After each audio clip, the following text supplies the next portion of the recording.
Assalamualaikum warahmatullahi wabarakatuh. Berjumpa kembali bersama Bapak pada mata pelajaran Pendidikan Agama Islam dan Budi Pekerti. Sebelum kita memulai pelajaran, marilah kita berdoa terlebih dahulu. Mudah-mudahan kita diberi ilmu yang bermanfaat, jadikan anak-anak yang saleh dan salihah, guru-guru kita ditambah-tambah barokah ilmunya, orang tua kita dalam mencari nafkahnya diberikan kelancaran oleh Allah Subhanahu wa taala. Al-Fatihah. A'udzubillahi minasyaitonirrajim.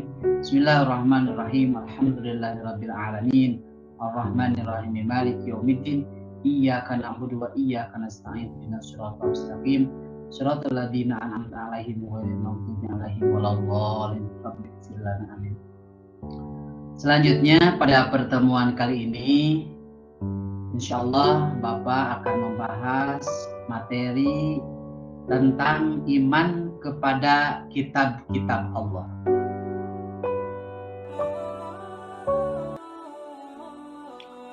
Sebagaimana kita ketahui bahwa sejak Nabi Adam alaihissalam sampai Nabi Muhammad SAW, para rasul datang untuk menyampaikan ajaran Allah Subhanahu wa taala kepada umatnya. Sebagai manusia biasa, para rasul juga akan meninggal dunia. Sepeninggal para rasul, kehidupan umat manusia mengalami pergeseran dan ada yang mulai meninggalkan ajarannya. Saat itulah kehidupan umat manusia mulai kacau karena mereka tidak lagi berpedoman sebagaimana yang telah dibawa oleh Rasul. Dengan diturunkannya kitab suci, maka umat manusia memiliki pedoman. Sebelum kita melanjutkan materi, Bapak akan menjelaskan terlebih dahulu indikator pencapaian kompetensinya.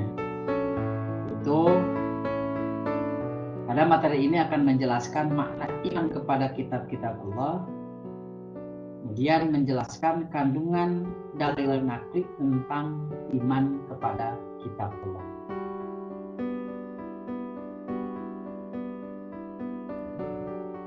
Selanjutnya, tujuan dari pembelajaran ini yaitu setelah kalian mengikuti proses pembelajaran, maka diharapkan pertama dapat menjelaskan makna iman kepada kitab-kitab Allah. Kemudian yang kedua, dapat menjelaskan kandungan dalil naqli tentang iman kepada kitab-kitab Allah.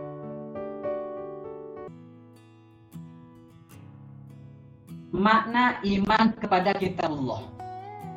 Kitabullah adalah kumpulan wahyu-wahyu Allah Subhanahu wa taala yang mengandung petunjuk dan kebenaran.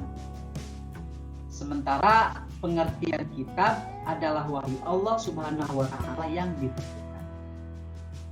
Makna lain dari kitabullah adalah ajaran Allah Subhanahu wa taala yang diwahyukan kepada nabi atau rasul yang merupakan ketetapannya dan himpunan petunjuk yang ditulis dan dibukukan.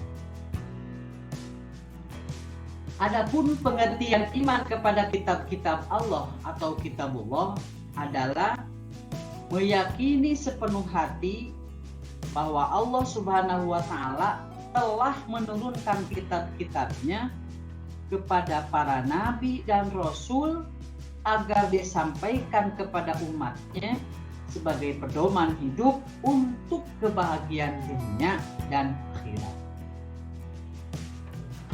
Nah, dari pengertian di atas, minimal ada 3 makna yang berkaitan dengan kewajiban mengimani kitabullah, yaitu meyakini bahwa pertama, Allah Subhanahu wa taala telah menurunkan 4 kitab suci, yakni Zabur, Taurat, Injil, dan Al-Quran.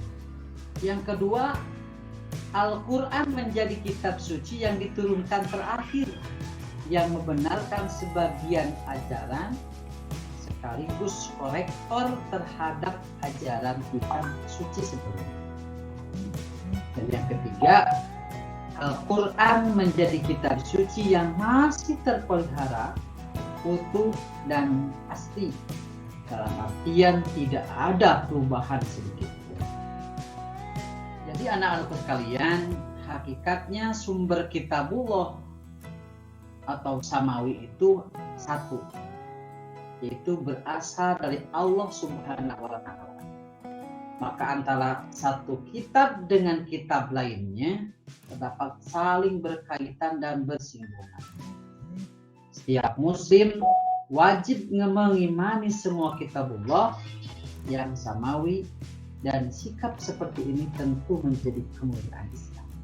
Jadi keyakinan umat Islam akan adanya beberapa kitab suci, Zabur, Taurat, dan Injil tidak bermakna bahwa umat Islam harus berpedoman kepada kitab-kitab suci tersebut. Hanya Al-Quran yang harus dijadikan pedoman dan petunjuk.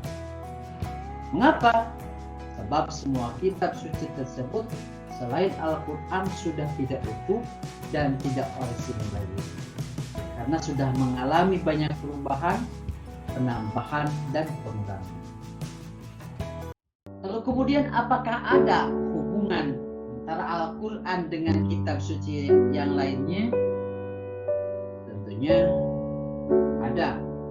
Al-Quran mempunyai hubungan yang erat dengan kitab Zabur, dengan kitab Taurat, dan kitab Injil.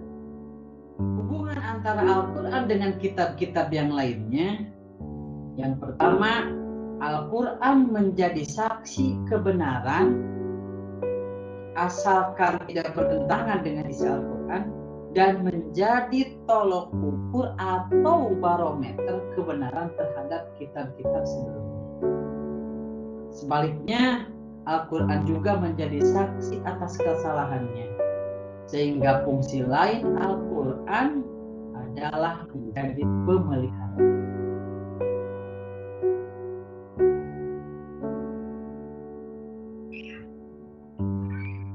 Kemudian yang kedua, yaitu menjadi solusi, menjawab dan menjelaskan perbedaan atau perselisihan yang muncul di antara para penganut agama. Dan yang ketiga, mengoreksi isi kitab suci sebelumnya yang sudah diubah sendiri oleh pemeluknya dengan berbagai kepentingan duniawi dan oleh manusia yang lain. Antara lain keyakinan tentang Trinitas dan kedudukan dan penyaliban Nabi Isa. Selanjutnya kitab-kitab yang wajib kita imani itu ada 4. Yang pertama yaitu kitab Zabur. Zabur ini menggunakan bahasa Kipti, diwahyukan kepada Nabi Daud alaihissalam. Isinya tentang doa, zikir, pengajaran, dan hikmah. Ini tercantum dijelaskan dalam Al-Quran surah Al-Isra ayat ke-55. Kitab Zabur ini diperuntukkan hanya untuk Bani Israel. Daud hidup di tanah Kanaan sekitar abad ke-10 sebelum Masehi. Kemudian yang kedua yaitu kitab Taurat. Kitab Taurat ini menggunakan bahasa Ibrani yang diwahyukan kepada Nabi Musa alaihissalam, berisi tentang petunjuk dan cahaya kebenaran, serta kisah perjalanan Nabi Israel dan kekejaman Fir'aun. Kitab Taurat ini dijelaskan dalam Al-Quran surah Al-Ma'idah ayat 44. Kemudian kitab Taurat ini khusus diperuntukkan kepada Bani Israel, yang mana Nabi Musa alaihissalam hidup di Mesir, Madian, dan Sinai sekitar abad ke-14 sebelum Masehi. Yang ketiga yaitu kitab Injil. Kitab Injil ini menggunakan bahasa Suryani diwahyukan kepada Nabi Isa alaihissalam, isinya tentang petunjuk dan penerangan. Jelaskan dalam Al-Quran surah Al-Maidah ayat 46, dan diperuntukkan juga hanya kepada Bani Israel. Yang mana Nabi Isa alaihissalam hidup di tanah Kanaan sekitar abad ke-1 sebelum Masehi. Dan yang keempat, kitab yang wajib kita imani itu yaitu kitab Al-Quran. Al-Quran ini menggunakan bahasa Arab, diwahyukan kepada Nabi Muhammad SAW. Isinya tentang ajaran Allah Subhanahu wa Ta'ala untuk memberi petunjuk, pedoman, dan bimbingan yang benar kepada manusia sepanjang masa. Harapannya agar hidup bahagia di dunia dan akhirat. Ini tercantum dalam Al-Quran surah Fussilat ayat 41-42, dan diperuntukkan tidak untuk satu umat, melainkan untuk seluruh umat manusia. Selanjutnya yaitu dalil iman kepada kitab Allah Subhanahu wa Ta'ala. Selanjutnya kita akan membahas dalil naqli yang berhubungan menjelaskan tentang pentingnya iman kita kepada kitab Allah Subhanahu wa Ta'ala. Salah satu ayat suci Al-Quran yang menjelaskan tentang iman kepada kitab-kitab Allah itu terdapat pada surah An-Nisa ayat 136. Mari anak sekalian, kita bersama-sama membaca Quran surah An-Nisa ayat 136. Kalian bisa langsung mengikuti Bapak. A'udzu billahi minasy syaithanir rajim. Bismillahirrahmanirrahim. Ya ayyuhalladzina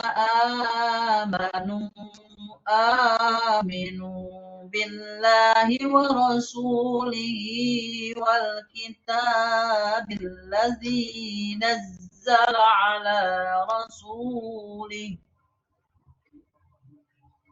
الذي نزل على رسوله والكتاب الذي أنزل من قبل ومن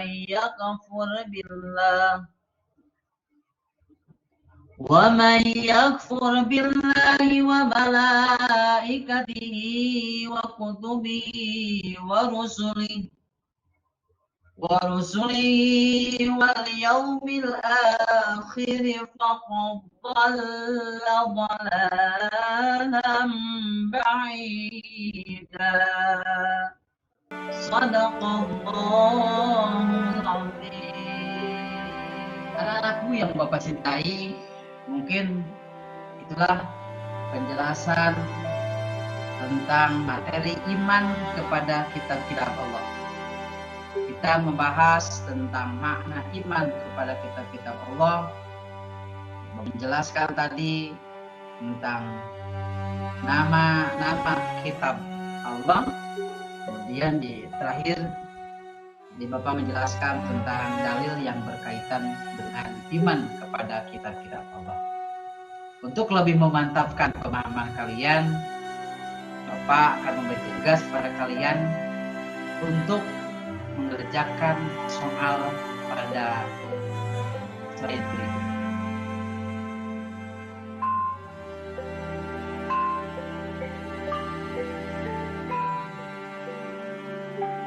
Baik, terima kasih atas segala perhatiannya. Maaf apabila ada kata-kata yang kurang tepat dan pembahasan yang salah. Insya Allah selain kesempatan kita bisa berjumpa kembali. Sekian, Assalamualaikum warahmatullahi wabarakatuh.